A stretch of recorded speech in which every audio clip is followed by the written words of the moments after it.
It's your birthday, it's your birthday, it's your birthday. Look, it's all the BBC budget would stretch to, all right?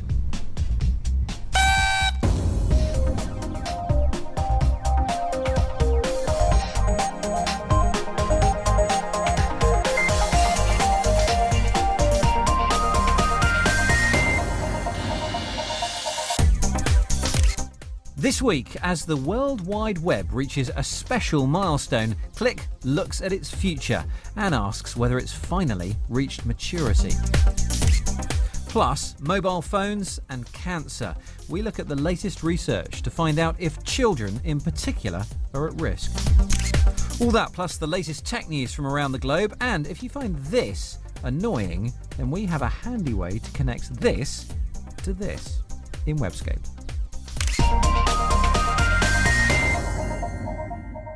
Welcome to Click, I'm Spencer Kelly. This week we're celebrating an important anniversary in the history of the World Wide Web. Now, it was originally conceived in 1989, but it wasn't until 2 years later that it was launched to the rest of the world. In August 1991, 20 years ago, a British scientist called Tim sealed his place in history when he posted a summary of his big idea on the internet.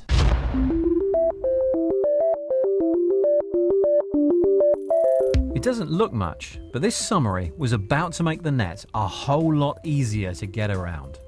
Since the 1960s, the internet had been the reserve of the military and academia. Its long-winded addressing system was difficult to understand, complicated to use, and generally just not much fun.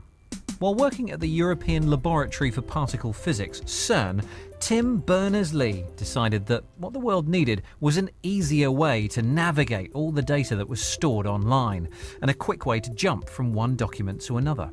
The World Wide Web was born to a very modest father. The fact that a hodgepodge of people have produced this, I think, is one of the most amazing things about it. And so if I was going to be remembered, I'd want to be remembered as one of that hodgepodge of people that played one part in it somewhere, along with all the other people playing their different parts and working just as hard. Since then, the web has grown to billions and now hundreds of billions of pages where people meet, businesses trade, revolutions rise, knowledge grows, and animals do the funniest things. But through the years, Tim, now Sir Tim, has had high hopes that as the amount of information online continues to grow, his scalable solution of connections and hyperlinks will occasionally help us to make a giant leap forward. The thing explodes when somebody has creativity to look at a piece of data that's put there for one reason and realize that they connect it with something else and cure a disease or figure out why something to do with Alzheimer's, or figure out something to do with cancer, make some huge change, or realize something about global warming because we've managed to get all the data about the state of the world out there. Sir Tim Berners-Lee continues to nurture his baby, which is no longer an infant and has arguably now come through its adolescent years too. And he is as excited as anyone about where it goes from here. I've learned that the most exciting thing about all this technology is that people do with it things that you could never have imagined. This week we're going to look at the next 20 years of the web, do a bit of thinking about what it might look like. With me is Tom Royal, who's the Deputy Editor of Computer Active. Tom, welcome. And Professor Nigel Shadbolt, whose CV is so long we just don't have time for it. But amongst other things, he is a mate of Tim Berners-Lee and he advises the government on all things web. In fact, you're in the middle of doing that today. You've taken a break from it to do it, so welcome. Let's start with a big question. What do you think the biggest change to the web will be in the next 20 years, Tom? I think it's got to be languages. When you think about the first 10 years of the web, it's a medium that's been mainly involved in English language communication and using the Roman alphabet. Now, over the last few years, we've seen a huge growth of users on the web who don't speak English and who don't write with the Roman alphabet. And we've seen moves to actually allow web addresses, for example, to be written in other alphabets. Certainly, it's all those billions who aren't on the web at the moment. One of the ways they're going to get on the web is through is general support for their language. And the other thing that's going to get them on the web is mobility. So they'll be getting the web on smartphones. They'll be getting the web through all sorts of services delivered on a whole range of devices that don't necessarily look like your standard laptop or indeed desktop anymore. We're hearing now of the rise of the app on smartphones, but now also on personal computers as well. They don't technically use the web, they access the data on the internet in a different way. Do you think that that's going to be the future? Do you think maybe the web's had its day?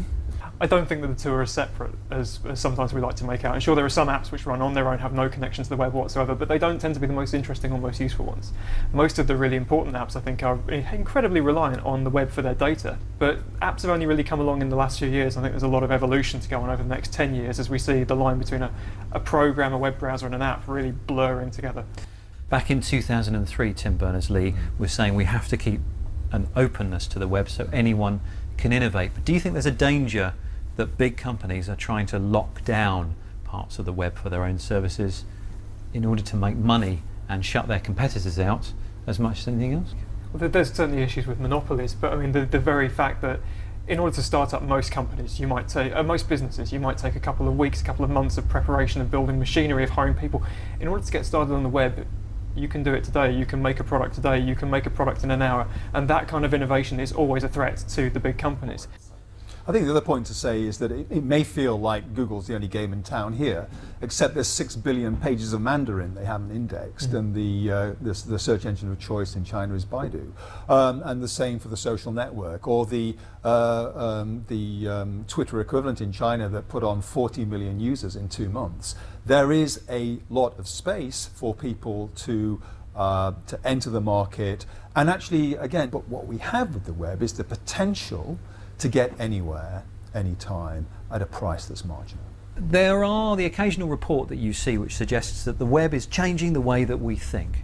It's affecting how bothered we are to remember things, because you can just go online to check the facts. I mean, do you think the web is changing the way either our brains work or the way we go about our thinking?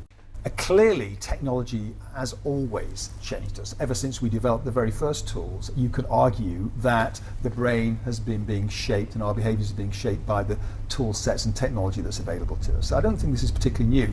Our mathematical notations did the same thing as they came along. Literacy did the same thing. I think offloading certain sorts of onerous memory and search tasks is exactly what we're going to do. But the question is, do we still have the skills and ability to review, to critique, to generate new stuff? And that's the bit of human intelligence that's going to stay prime time. Tom, Nigel, thank you very much for your time. Thank you. Next up, it's this week's Tech News. PC security firm McAfee says it's uncovered the most sustained and widespread series of hacking attacks from a single source ever. In its report, it says more than 72 institutions, including the UN, defence firms and the International Olympic Committee, were systematically attacked over a 5-year period. There's speculation the Chinese government is behind the attacks, but McAfee has refused to comment on who might be responsible, and the Chinese government has denied any involvement. It is now okay to spoof and mash up music and videos without asking permission first, if you're in the UK. It's part of the British government's relaxation of copyright laws. Copying your media to a portable player for personal use, so-called format shifting, is also no longer against the law. That's even though most of us have been doing it for ages. And BlackBerry maker RIM has launched a new lineup of smartphones, the first sporting its updated operating system, BlackBerry 7. In a nod to the popularity of Android and Apple devices, it includes the all-touchscreen Torch, the company's first purely touchscreen phone. The classic Bold gets an update with NFC, or near-field communication, added for mobile payments and a digital compass. The popular BlackBerry Messenger is being integrated into some apps, meaning users won't have to leave an application to chat or update their status.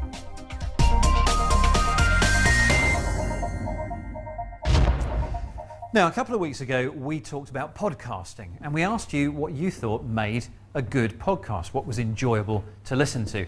We got a lot of emails and tweets along the self-promotional theme, like this one from Dom Robinson, who says, "I think my podcast makes the best one." I'm sure you do, Dom. But then we had some more insightful feedback for content creators too, like this one. It's from Slob Junkie, who says, what makes a good podcast for me is the same as a good radio station. Content first, then a presenter who's worth listening to. In fact, we had so much feedback for the podcast feature that we invited LJ Rich back to give us another soundbite. This time, she shares some industry secrets on ways to improve your output. Making your podcast sound better doesn't have to cost any money. Podcasts, like programmes, benefit from some structuring, like a few short items with presenter links in between, a bit like Click. Keep your listeners' interest by pepping up the show with other voices. We approach our podcast like a radio show, in the sense that if we keep it tightly formatted, so we say we're having 8 minutes on this, no more, and then we edit things down so it's slick and nice. Give your voiceover a studio feel by recording it somewhere with not much echo, a bit like this. Just don't rustle the covers. A few different acoustic backgrounds can also add interest. So don't be afraid to get out and about. Natural sound paints scenery for your listeners. Once you've sorted your content, there are free programs on the net that can give you a bit of extra control over your sound. For example, Audacity here is free sound editing software that lets you stick your files together. Now, professional radio programs tend to have a fairly constant sound level. There are no overly loud bits, which make listeners keep messing with their volume control.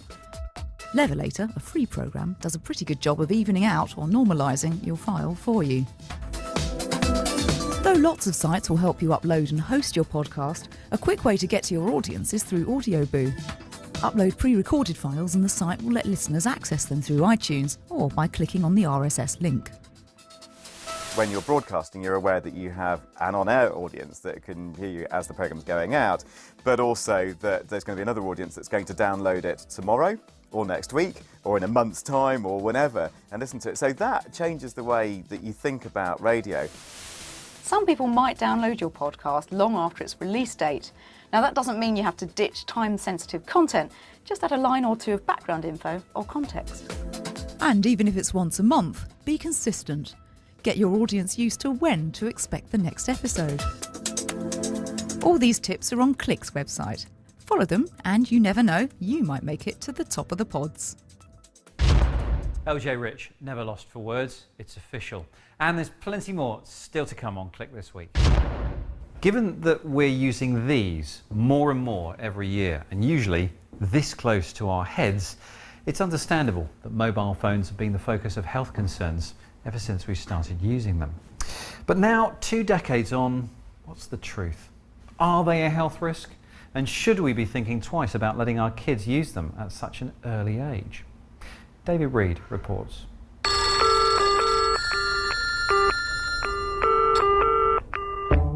The International Agency for Research on Cancer has recently reclassified mobile phones. The UN agency has fallen short of saying that mobile phones are definitely hazardous. Instead, they've reclassified mobile phones as possibly carcinogenic. The reclassification was the result of a meeting held here at headquarters in Lyon of the world's leading scientists in the field. They reviewed experimental data from animal research, but also the longest running research project into the use of mobile phones by brain cancer sufferers. The strongest evidence in this meeting really came from the studies of cancer in humans, and there was some evidence that there may be an association between the use of mobile cell phones and certain types of brain cancer. The GSMA, the body representing the interests of the mobile industry, followed up the IARC's findings, saying the IARC classification suggests that a hazard is possible but not likely. And while the GSMA acknowledges that some mobile phone users may be concerned, they said that present safety standards remain valid and there was need for further research.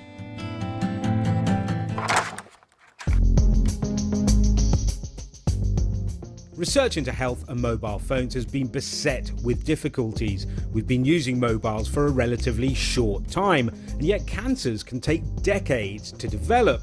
It's an area replete with debate. However, most scientists seem to agree about one thing, that if mobiles are hazardous, children may be more vulnerable than the rest of us to their possible ill effects.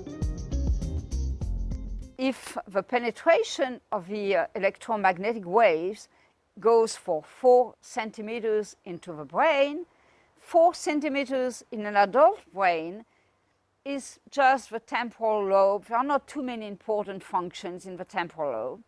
In a child, the more central brain structures are going to be exposed. And in addition, of course, kids have a skull, which is thinner, less protective. They have a higher content of water in the brain. So there are many reasons which makes it that they absorb more the same radiations. European research just published in America's Journal of the National Cancer Institute has concluded children who use mobiles are at no greater risk of developing brain cancer than those who don't. Critics say the research is too short-term and the data it used out of date. Certainly for parents, giving kids mobiles helps to keep tabs on them when they're out and about in a world full of hazards. But if the hazard is the phone itself, then we would be well advised to take precautions. Text rather than talk, hands-free sets, use a landline when there's one to hand, the sort of advice that some would like to see governments and health authorities passing on to consumers in the light of the IARC's new classification for mobile phones. So, after 20 or so years with mobiles, many experts say there's nothing to worry about. The UN says there might be a problem, others believe there definitely is an issue. It's up to us to decide whether to dismiss the warnings or take minor precautions to ensure those thought most vulnerable don't blame us if the most dire predictions do turn out to be correct. David Reed. Another thing about modern smartphones is many of them don't have physical buttons. So when you're typing emails or text, you have to use the on-screen keyboard with the tiny keys. I don't know about you, but sometimes I really do miss having a full-size physical keyboard to tap away on. Well, Kate Russell has a solution to my fat-fingered issue now in Webscape. We talking fingers and thumbs. If you're all fingers and thumbs when it comes to touchscreen keyboards, Android owners can find some relief when connected to a desktop machine through Wi-Fi. The ingeniously named Wi-Fi keyboard app is free to download and lets you change your input method to hook up with your computer's keyboard. Then you can input text through your browser.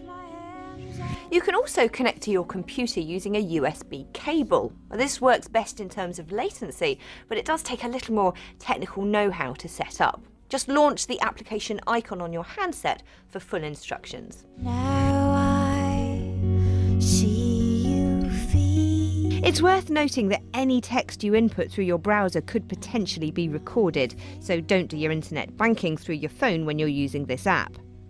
If you have a lot of text to reply to, though, I can see this saving a lot of frustration and random autocorrects. You, dear viewer, are such an interesting person with so many fascinating friends in your social network. You should have a museum dedicated to you. Now you can at intel.com/museumofme. By linking your Facebook account, this app creates a visualization of all the text, images, videos, and connections you've collected. This 3-minute sequence is built using a snapshot of the media that's connected to your account, all accompanied by rousing piano music. My favourite room is the end room, where you see pictures of your friends and family being sorted by robotic arms.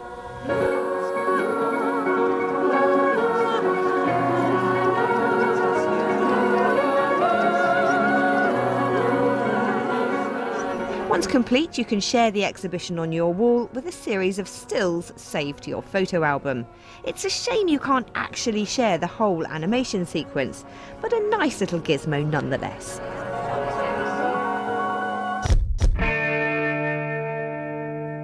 With the school holidays in full swing, the kids are running around everywhere, fighting over the best toys, waggling their little tails and munching on hay.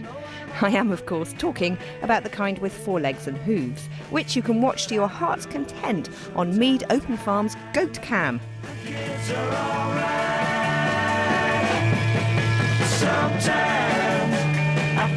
The webcam shows their 7 nanny goats and 11 painfully cute kids gambolling about enjoying their first summer. Tune in quick though, as the camera is only feeding live footage from the goat shed until the beginning of September. Oh, don't you just hate it when you've got an itch you can't scratch? The kids are alright. The kids are alright. Kate Russell and Webscape. And if you have any suggestions for a future Webscape, get in touch. Email click@bbc.co.uk, or you can tweet us at BBC Click. Those are also the contact details if you have any ideas about the future of the web. We could be featuring your views in a couple of weeks' time. And don't forget, everything from today's programme is up at our website, bbc.co.uk/click, including a link to Click on the Radio. And it turns out that the web is not the only technology celebrating a big anniversary this week. The Click Radio team is celebrating the 30th birthday of MS-DOS, taking us back to a world before Windows. That's it though for Click on TV. Thanks very much for watching, and we'll see you next time.